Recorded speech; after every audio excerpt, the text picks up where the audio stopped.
Assalamualaikum warahmatullahi wabarakatuh. Hai semua. Kami dari AK 4704 kelompok 4 akan menjelaskan tentang pajak penghasilan umum. Nah, sebelumnya izinkan kami memperkenalkan diri. Nama saya Naila Fajarika Santika dengan nomor NIM 104022 300 231. Nama aku Raden Salma Salsabil Guntara dengan nomor NIM 104022 3054. Nama aku Haira Hairanisa dengan nomor NIM 1040 223 00064. Nama aku Mahasarana Kartika dengan NIM 1040 223 00222. Selamat menyaksikan.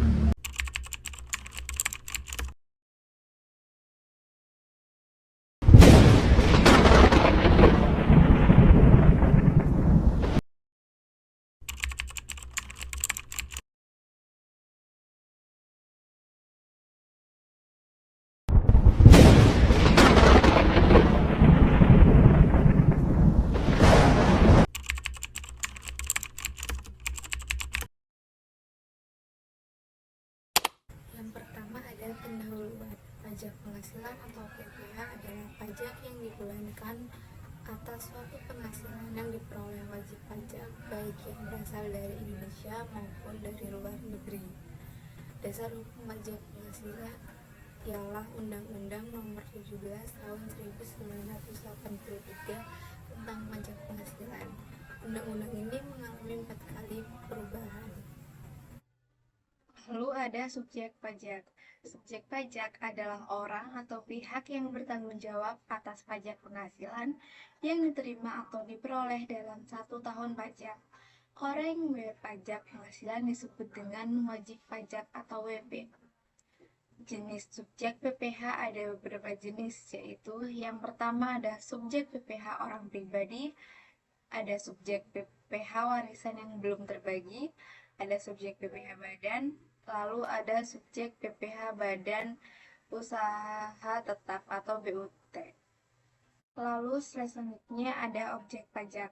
Contoh-contoh objek pajak yang pertama ada penggantian atau imbalan, ada hadiah, laba usaha, keuntungan karena penjualan atau pengalihan harta, penerimaan kembali, ada bunga, dividen, royalti atau imbalan atas penggunaan hak, ada sewa, ada penerimaan, ada keuntungan karena pembebasan utang, ada premi asuransi, ada penghasilan belum kena pajak, dan ada surplus Bank Indonesia. Lalu ada dasar pengenaan pajak. Dasar pengenaan pajak adalah jumlah harga jual, penggantian, nilai impor, nilai ekspor, atau nilai lain yang dipakai sebagai dasar untuk menghitung pajak yang terutang. Pajak terutang adalah pajak yang harus dibayar pada suatu saat dalam masa pajak, dalam tahun pajak, atau bagian tahun pajak, sesuai dengan ketentuan peraturan perundang-undangan perpajakan, Undang-Undang Nomor 16 Tahun 2009. Dalam Undang-Undang PPh, dasar pengenaan pajak penghasilan adalah yang pertama ada DPP Pasal 4 Ayat 2, ada DPP PPh Pasal 15, ada DPP PPh Pasal 21, ada DPP PPh Pasal 22 atau DPP nil impor, lalu ada DPP PPh Pasal 23, dan DPP PPh Pasal 26. Lalu ada tarif pajak. Tarif pajak yang dikenakan untuk masing-masing kategori penghasilan dan juga bagi memiliki NPWP serta tidak memilikinya. Yang pertama ada tarif PKP bagi yang memiliki NPWP. Penghasilan di bawah 50 juta, tarif pajaknya 5%. Di antara 50 juta sampai 250 juta, tarif pajaknya 15%. 250 juta sampai 5 miliar, tarif pajaknya 25%. Di atas 5 miliar, tarif pajaknya 30%. Yang kedua, tarif PKP bagi yang tidak memiliki NPWP. Yang pertama, penghasilan di bawah 50 juta, tarif pajaknya 6%. Antara 50 juta sampai 250 juta, tarif pajaknya 18%. 250 juta sampai 5M tarif pajaknya 30%, di atas 5M tarif pajaknya ada 36%.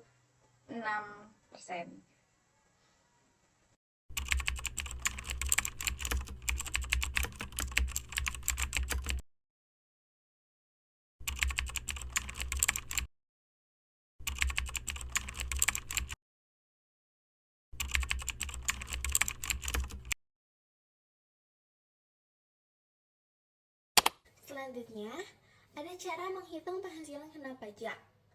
Untuk cara menghitungnya, kita harus menghitung terlebih dahulu penghasilan neto dalam setahun dengan cara mengurangi PKP, penghasilan kena pajak, atau penghasilan bruto dengan PTKP, penghasilan tidak kena pajak. Kemudian, kita pilih salah satu dari ketiga cara, yaitu yang terbagi. Yang pertama, penghasilan kena pajak untuk wajib pajak. Penghasilan neto sama dengan penghasilan bruto dikurang pengurang atau biaya yang diperkenankan dalam Undang-Undang PPH. Yang kedua, penghasilan kena pajak untuk wajib pajak orang pribadi dengan pembukuan, yaitu dibagi tiga. Yang pertama, penghasilan kena pajak sama dengan penghasilan neto dikurang penghasilan tidak kena pajak. Yang kedua, penghasilan kena pajak sama dengan penghasilan neto dikurang zakat dikurang penghasilan tidak kena pajak. Yang ketiga, penghasilan kena pajak sama dengan penghasilan neto dikurang kompensasi rugi dikurang penghasilan tidak kena pajak. Yang ketiga, penghasilan kena pajak untuk wajib pajak orang pribadi dengan norma perhitungan. Penghasilan kena pajak sama dengan penghasilan neto dikurang penghasilan tidak kena pajak. Nah, untuk mendapatkan penghasilan neto, kita dapat menghitung dengan rumus penghasilan neto sama dengan peredaran usaha dikali dengan persentase NPPN. Berikutnya, ada penghasilan tidak kena pajak. Penghasilan tidak kena pajak atau PTKP adalah pengurangan terhadap penghasilan neto orang pribadi atau perseorangan sebagai wajib pajak dalam negeri dalam menghitung penghasilan kena pajak yang menjadi objek pajak penghasilan yang harus dibayar wajib pajak di Indonesia. Nah, PTKP ini diatur dalam pasal 7 Undang-Undang Nomor 7 Tahun 1983 tentang pajak penghasilan sebagaimana telah diubah terakhir dengan Undang-Undang Nomor 36 Tahun 2008 tentang perubahan keempat atas Undang-Undang Nomor 7 Tahun 1983 tentang pajak penghasilan. Berikutnya ada tarif pajak penghasilan. Nah, yang pertama wajib pajak orang pribadi. Nah, di wajib pajak orang pribadi ini terbagi menjadi 5 lapis. Lapis pertama yaitu sampai dengan 60 juta dikenai tarif pajak sebesar 5%. Yang kedua, di atas 60 juta sampai dengan 250 juta dikenai pajak sebesar 15%. Yang ketiga, di atas 250 juta sampai dengan 500 juta dikenai tarif pajak sebesar 25%. Yang keempat, di atas 500 juta sampai dengan 5 miliar dikenai tarif pajak sebesar 25%. Yang kelima, di atas 5 miliar dikenai tarif pajak sebesar 35%. Yang kedua, wajib pajak bagi badan, yaitu dikenai tarif sebesar 22%. Yang keempat, wajib pajak badan. Yang ketiga, wajib pajak badan perusahaan terbuka yang sesuai ketentuan pasal 17 ayat 2B Undang-Undang PPH dikenai sebesar 19%. Yang keempat, wajib pajak badan dalam negeri dengan peredaran bruto sampai dengan 50 miliar mendapat fasilitas berupa pengurangan tarif sebesar 50% dari tarif sebagaimana dimaksud dalam pasal 17 ayat 1 huruf B dan ayat 2A yang dikenakan atas penghasilan kena pajak dari bagian peredaran bruto sampai dengan 4 miliar 800 juta rupiah. Selanjutnya, ada cara menghitung dan melunasi pajak. Sebelum menghitung, kita harus mengetahui terlebih dahulu penghasilan tidak kena pajak (PTKP). Untuk mengetahui jumlah penghasilan kena pajak kita. Nah, tarif PTKP yang penting itu ada 4. Yang pertama, 54 juta atas nama wajib pajak orang pribadi atau perseorangan tanpa tanggungan. Yang kedua, 4.500.000 tambahan atas wajib pajak yang sudah menikah. Yang ketiga, 54 juta bagi seorang istri yang penghasilannya dijumlahkan dengan penghasilan suaminya. Yang keempat, 4.500.000 tambahan per orang dan maksimal 3 orang untuk anggota keluarga sedarah, satu garis keturunan lurus maupun anak angkat yang sepenuhnya menjadi tanggungan. Setelah itu, baru kita bisa mendapatkan hasil penghasilan kena pajak dengan cara penghasilan bersih atau neto dikurangi dengan penghasilan tidak kena pajak (PTKP). Selanjutnya, kita dapat dikalikan dengan persentase sesuai kebutuhan masing-masing. Terima kasih.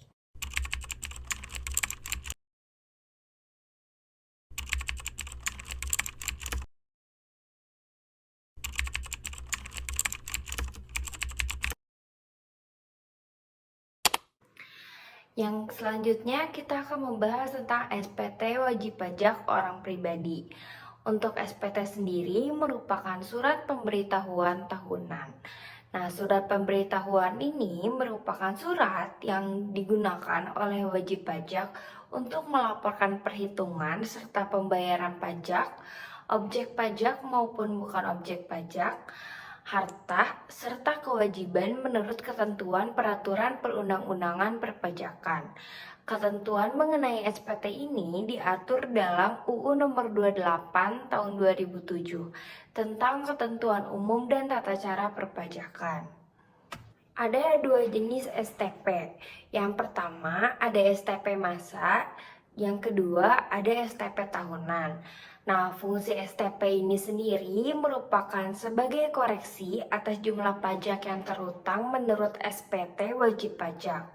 Yang kedua, sebagai sarana untuk mengenakan sanksi berupa bunga ataupun denda. Dan yang terakhir merupakan sarana untuk menagih pajak. SPT tahunan PPh Badan merupakan surat yang memuat bukti pembayaran pajak tahunan yang disetorkan oleh wajib pajak badan. Nah, bukti penyetoran pajaknya ini yang dari SPT tahunan PPh tersebut kita wajib melaporkannya kepada Dirjen Pajak. Aturan terkait kewajiban dalam melakukan pelaporan SPT tahunan PPh Badan yang telah diatur dalam peraturan Dirjen Pajak sendiri meliputi yang pertama mengisi formulir 1771. Nah, wajib pajak badan yang menggunakan formulir SPT 1771 ini merupakan badan usaha seperti PT, CV, UD, organisasi, yayasan, serta perkumpulan. Nah, yang kedua ada periode pelaporan SPT tahunan badan, yang dimana SPT tahunan badan ini paling lambat dilaporkan pada 30 April tahun pajak berikutnya. Yang terakhir ada ketentuan pengisian SPT tahunan badan.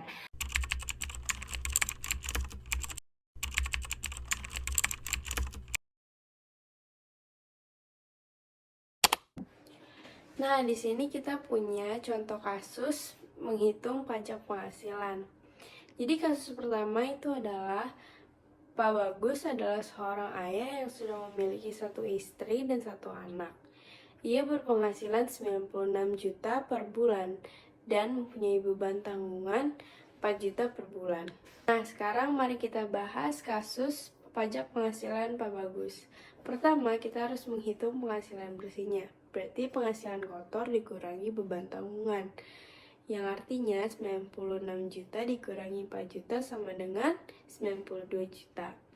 Habis itu masuk ke PTKP. Nah, PTKP ini karena Pak Bagus punya satu istri dan satu anak, berarti 54 juta ditambah 4.500.000 ditambah 4.500.000 lagi, sama dengan 63 juta.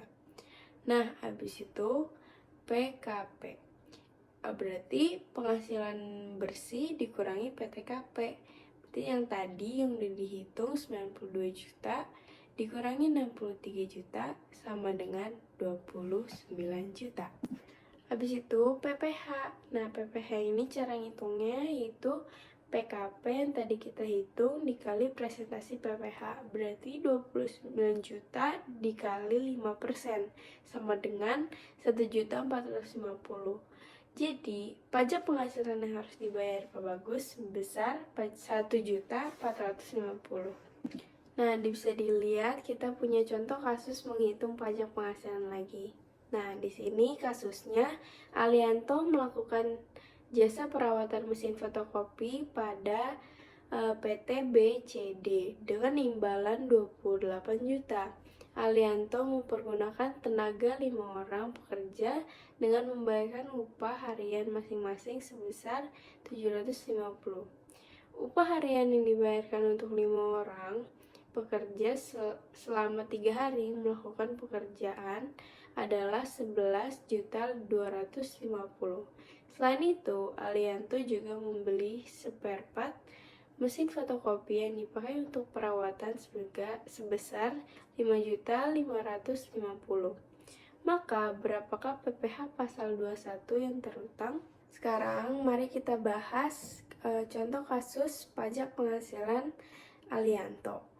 Nah, berdasarkan perjanjian serta dokumen yang diberikan Alianto, diketahui bahwa yang menjadi penghasilan bruto adalah upah yang harus dibayarkan kepada pekerja harian yang dipekerjakan dan biaya untuk membeli spare part mesin fotokopi. Maka jumlah penghasilan bruto sebagai dasar perhitungan PPH pasal 21 yang harus dipotong oleh PT BCD atas imbalan yang diberikan pada Alianto adalah sebesar penghasilan bruto dikurangi upah tenaga kerja yang dipekerjakan Alianto dan biaya spare part mesin fotokopi. Jadi, cara ngitungnya 28 juta dikurangi 11.250 ditambah 550 sama dengan 11.200. PPH pasal 21 yang harus dipotong PT BCD atas penghasilan yang diterima Alianto adalah sebesar 5% dikali 50% dikali 11.200 sama dengan 280.000.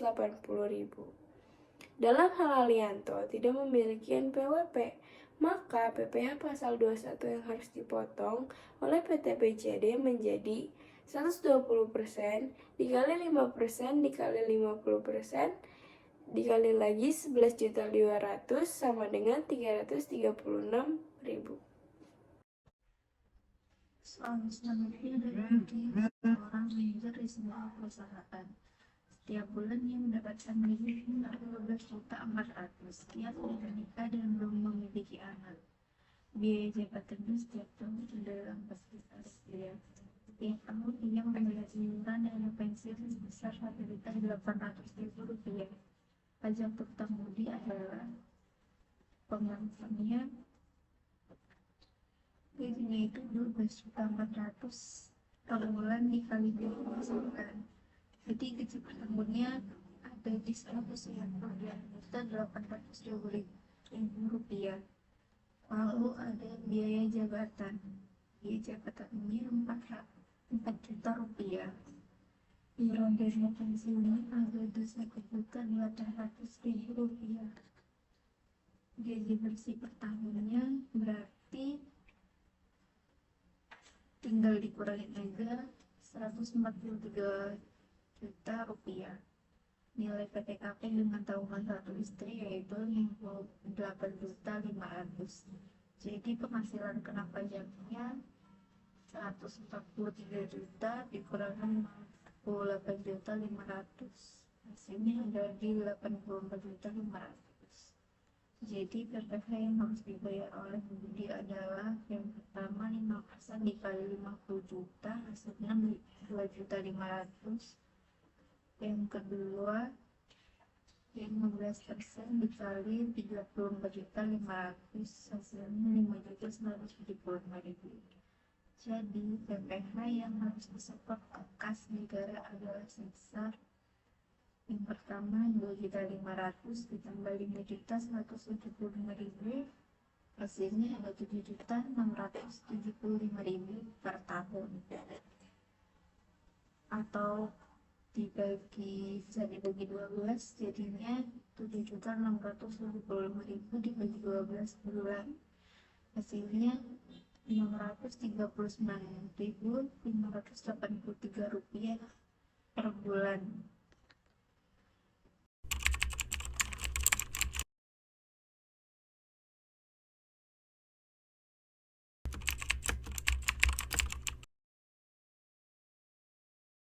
Sekian penjelasan dari kelompok kami. Mohon maaf bila ada kesalahan dan kekurangan. Wabillahi taufiq wal hidayah. Wassalamualaikum warahmatullahi wabarakatuh.